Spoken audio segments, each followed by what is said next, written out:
அதை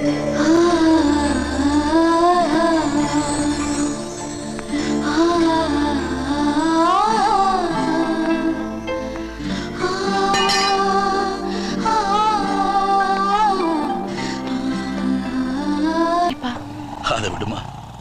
இன்னைக்கு உனக்காக எங்களையே கொள்ள வந்துட்டானோ, கண்டிப்பா உனக்காக அவன் உயிரையும் விடுவான். இவனை விட நல்ல மாப்பிள்ளை என்னால பார்க்க முடியாது. உனக்கு ஓகேனா எனக்கு ஓகே. பொண்ணையாவது மறுபடி வந்து கேட்க சொல். உனக்கு ஏதோ ஆயிடுச்சோன்னு பயந்துட்டேன். எனக்கு ஏதாவது ஆயிடுச்சுன்னா என் மேல அக்கறைப்பட எங்க அப்பா இருக்காரு, என் அண்ணங்க இருக்காங்க, பெங்களூர் மாமா இருக்காரு, ஹைதராபாத்ல சித்தப்பா இருக்காரு. என் மேல அக்கறைப்பட நிறைய பேர் இருக்காங்க. ஆனா உன் மேல அக்கறைப்பட யார் இருக்காங்க? ஏன் நீ இல்லையா? நானா? நான் யாரையா உனக்கு? உன் மேல அக்கறைப்படுறதுக்கு நான் யாரு? ஏன் லவ்வரு? எது லவ்வரா? அடேங்க அப்பா, டெய்லி ஒரு SMS கொடுக்குறேன், எனக்கு போன் பேசியே மாசம் 5000 10,000 போன் பில் கட்டுறேன், வாரத்துக்கு 4 சினிமா 3 தடவை பீச், அப்படியே எனக்காக அலைஞ்சு காலேஜ் போயிட்டேன்.